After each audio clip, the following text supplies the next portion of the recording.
Hello everyone. तो आज हम लोग डिस्कस करेंगे मैन्युफैक्चरिंग सेक्टर इन इंडिया के बारे में।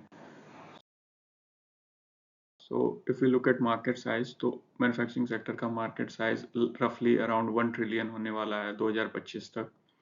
ग्रोथ रेट जो है वो 16 to 17% CAGR है। अब अगर बात की जाए तो जीवीए की ग्रॉस वैल्यू एडेड की मैन्युफैक्चरिंग जीवीए की तो वो फर्स्ट क्वार्टर ऑफ FY24 में 110 बिलियन था। Now we have to understand what is the difference between GVA and market size. तो GVA क्या होता है कि अगर लेट्स से हम एक सिलेंडर परचेज कर रहे हैं तो सिलेंडर में रॉ मटेरियल लगे होंगे जैसे कि गैस, सिलेंडर बनाने में स्टील लगे होंगे। तो ये सारे जो पार्ट्स होते हैं या कंपोनेंट्स होते हैं एक गैस को बनाने में, सिलेंडर्स को बनाने में, और उसके बाद जो सिलेंडर का फाइनल प्रोडक्ट होता है जिसकी प्राइसिंग होती है 600 रुपये एक सिलेंडर का। तो वो जो 600 रुपये प्राइस है excluding of taxation and subsidies, उसी को जीवीए ग्रॉस वैल्यू एडेड कहते हैं। लेकिन अगर बात की जाए मार्केट साइज की तो अगर कोई जैसे आईओसीएल एक कंपनी है तो वो अगर किसी से परचेज कर रही है गैस, किसी से परचेज कर रही है एल्युमिनियम जिससे कि वो एल्युमिनियम या स्टील जिससे कि वो गैस बनाएगी, तो वो जो परचेज कर रही है एल्युमिनियम वो भी मार्केट साइज में आता है, वो जो गैस खरीद रही है वो भी मार्केट साइज में आता है, वो जो बेचेगी गैस को 600 में वो भी मार्केट साइज में आता है। तो जनरली मार्केट साइज एक ब्रॉडर एस्पेक्ट होता है जहाँ की जीवीए जो होता है वो एक नैरो एस्पेक्ट होता है और वो फाइनल प्रोडक्ट की जो वैल्यू होती है उसी को जीवीए कहते हैं। और अगर इसी में हम आपका सब्सिडी जोड़ देते हैं, इसी में हम सब्सिडी डिडक्ट कर देते हैं और टैक्सेशन जोड़ देते हैं तो फाइनल एमआरपी आ जाता है या उसी को जीडीपी भी कहते हैं। सो अगर देखा जाए तो हमारा मैन्युफैक्चरिंग सेक्टर जो है वो 17% है इंडियन जीडीपी के, जिसको एक्सपेक्टेशन है गवर्नमेंट पुश कर रही है कि वो 25% ऑफ कंट्री जीडीपी हो जाए, जिससे कि इंडिया एक मैन्युफैक्चरिंग सेक्टर इकोनॉमी हो जाए। जैसे कि अर्लियर वो सर्विस सेक्टर पे, India is known for service sector, लेकिन Indian government make in India के इनिशिएटिव से वो चाह रही है कि एक मैन्युफैक्चरिंग ओरिएंटेड इकोनॉमी भी हो जाए। इससे मेन फ़ायदा होता है कि जो मैन पावर होते हैं वो काफ़ी यूटिलाइज हो जाते हैं और एम्प्लॉयमेंट रेट काफ़ी बढ़ जाते हैं और इंडस्ट्री भी काफ़ी फ्लरिश्ड होती है। सो अगर देखा जाए इलेक्ट्रॉनिक्स, अगर टोटल एक्सपेंडिचर देखा जाए मैन्युफैक्चरिंग सेक्टर का तो 80% से ऊपर कवर करते हैं electronics, vehicle and solar panel. Obviously अगर व्हीकल का देखा जाए तो व्हीकल काफ़ी कैपिटल इंटेंसिव बिजनेस होता है और व्हीकल में काफ़ी ज़्यादा पार्ट्स जो होते हैं वो कॉस्टली होते हैं। तो इसलिए ये तीनों जो सेक्टर हैं वो टोटल मैन्युफैक्चरिंग एक्सपेंडिचर का 80% से ऊपर कवर करते हैं और उसमें भी सेमीकंडक्टर और इलेक्ट्रॉनिक्स वैल्यू चेन जो होते हैं वो 50% के अराउंड कवर करते हैं। अब डिमांड की बात की जाए तो मर्केंडाइज एक्सपोर्ट जो होता है जिसको मैन्युफैक्चरिंग एक्सपोर्ट्स भी हम लोग कहते हैं, वो रफली अराउंड $447 बिलियन था FY23 में।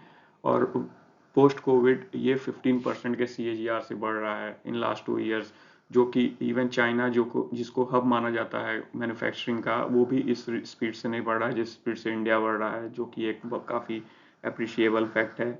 अब बात की जाए तो इंडिया टारगेट सेट किया है कि वो एक्सपोर्ट्स जो है वो $1 ट्रिलियन या उससे अधिक करेगा बाय 2030। और इंडियन मिडिल क्लास जो है वो काफ़ी धीरे धीरे अपलिफ्ट हो रहा है, उनकी इनकम बढ़ रही है, तो ये ऐसा एजम्पशन माना गया है, एक्सपेक्टेशन है कि इंडिया सेकेंड लार्जेस्ट शेयर होगा ग्लोबल कंजम्पशन में। अब इंडस्ट्रियल प्रोडक्शन एंड यूटिलाइजेशन की बात की जाए तो इंडेक्स ऑफ इंडस्ट्रियल प्रोडक्शन जो इंडियन स्टैटिस्टिक्स डिपार्टमेंट होता है रिलीज करता है, जिसमें मेनली माइनिंग, मैन्युफैक्चरिंग और इलेक्ट्रिसिटी को कवर करते हैं, और उसमें भी मैन्युफैक्चरिंग जो होता है लगभग 76-7% के आसपास वेट होता है। तो उसके हिसाब से अप्रैल से अक्टूबर 2022 6 मंथली जो रिपोर्ट आता है उसमें 135 था इंडेक्स, लेकिन अब वो बढ़ के अप्रैल से अक्टूबर 23 में वो 143.5 हुआ है, जो रफली 5 to 6% से ऊपर का ग्रोथ रेट है। और ये काफ़ी इस एट दिस टाइम जहाँ चाइना और यूरोप जैसे पावर हाउस जो हैं वो नहीं परफॉर्म कर पा रहे हैं रिसेशन के समय में, इंडिया इतना अच्छा ग्रोथ दे पा रहा है, तो ये काफ़ी ट्रिमेंडस और अच्छी वेलकमिंग ग्रोथ रेट कहा जाएगा। और कैपेसिटी के यूटिलाइजेशन की बात की जाए तो अभी भी कैपेसिटी अंडर यूटिलाइज्ड है इंडिया की, 74% ही फुल यूटिलाइज हो पाई है। अभी भी 26% का वाइट स्पेस पेंडिंग है। So we have lot more growth potential. अब कुछ ट्रेंड्स की बात की जाए तो मदरबोर्ड मैन्युफैक्चरिंग में इंडिया का काफ़ी 6 टाइम्स ग्रोथ रेट एक्सपेक्टेशन हुआ है 26 तक, और it will reach 85-81 billion dollar till then. और अगर बात की जाए एक्सपोर्ट की तो एक्सपोर्ट में भी 100 बिलियन डॉलर के अराउंड क्यूमुलेटिव एक्सपोर्ट अगर 5 साल का देखा जाए तो एस्टिमेट किया गया है कि 100 बिलियन डॉलर मदरबोर्ड का एक्सपोर्ट हो सकता है अगले इन 5 सालों में। अब मोबाइल फ़ोन प्रोडक्शन की बात की जाए तो अर्लियर मोबाइल फ़ोन प्रोडक्शन में India mostly assembly oriented production करता था, जैसे कि पार्ट्स या कंपोनेंट जो हैं वो ताइवान से, चाइना से या किसी भी कंट्री से इंपोर्ट करते थे, उसके बाद उन्हें असेंबल करके और सप्लाई करते थे। पर अब आत्मनिर्भर भारत में इंडियन गवर्नमेंट पुश कर रही है कि वो कंपोनेंट मैन्युफैक्चरिंग असेंबली ओरिएंटेड से hardware component manufacturing oriented economy mobile manufacturing भी करे, क्योंकि मोबाइल मैन्युफैक्चरिंग का पोटेंशियल और डिमांड काफ़ी ज़्यादा है in next few years. Now if you look at FDI, तो एफडीआई की बात की जाए तो क्यूमुलेटिव एफडीआई जो है अप्रैल 2000 से सितंबर 23 तक, तो ऑटोमोबाइल सेक्टर ऑब्वियसली वो काफ़ी कैपिटल इंटेंसिव है, तो वो 35 बिलियन डॉलर्स के साथ टॉप करता है। लेकिन if we look at chemical manufacturing sector तो वो 21 बिलियन डॉलर के अराउंड है। ड्रग एंड फार्मास्यूटिकल्स 21 के अराउंड ही है। फिर फूड एंड प्रोसेसिंग इंडस्ट्रीज जो हैं वो 12 बिलियन डॉलर के अराउंड है।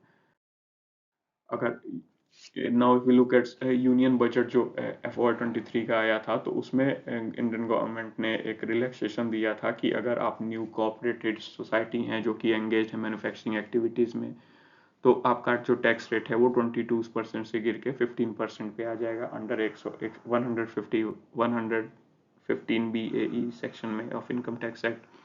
अब इसमें एक चीज़ ये है कि अगर आपकी इनकम जो मैन्युफैक्चरिंग से ही है रिलेटेड है, उन्हीं पे से 15% लगेगा। अदर देन अगर कोई इनकम है तो उस पर फ्लैट 22% ही लगेगा। और इसको एक बार ऑप्ट करने के बाद आप वापस नॉर्मल में नहीं जा सकते हैं। इसी को ये कैरिड फॉरवर्ड होगा for infinite years. Now if we look at presumptive taxation, एक सेक्शन 4480 होता है जिसमें कि आप प्रिजम्पटिव टैक्सेशन में अगर आपका टर्नओवर 2 करोड़ से कम होता है तो आप आप 8% या 6% ऑफ अपना प्रॉफिट शो करके उसको टैक्स पे कर सकते हैं। लेकिन एक अपर लिमिट, इस लिमिट को इंक्रीज कर दिया गया है एमएसएमई के लिए 2 करोड़ से 3 करोड़ कर दिया गया है, और प्रोफेशनल के रेट केस में 50 लाख से 75 लाख कर दिया गया है। लेकिन इसमें एक कंडीशन है कि कैश रिसिप्ट जो है वो 5% ऑफ टोटल रिसिप्ट से ज़्यादा नहीं होना चाहिए। तो अगर इनका टर्नओवर, किसी एमएसएमई का टर्नओवर 3 करोड़ तक है तो वो 8% या 6%, उसमें एक केस होता है 6% का कि अगर टोटल रिसिप्ट का 5% और टोटल पेमेंट्स का 5% से ज़्यादा कैश में नहीं हुआ है तो वो 6% देते हैं, अदरवाइज 8% देते हैं। तो अगर ऐसा है तो उनका टर्नओवर पहले 2 करोड़ तक ही था, 2 करोड़ से ऊपर पे उनको ऑडिट करानी पड़ती थी, लेकिन अब 3 करोड़ तक हो गया कि 3 करोड़ तक है तो उनको ऑडिट कराने की ज़रूरत नहीं है, और वो फ्लैट 8 या 6% पे अपना इनकम टैक्स फाइल कर सकते हैं, और अकाउंटिंग की भी, एक्सपेंस रिकॉर्ड की भी कोई ज़रूरत नहीं है मेंटेन करने की। So with this, I conclude my analysis on manufacturing sector in India. Hope you all enjoy this. Thanks for watching.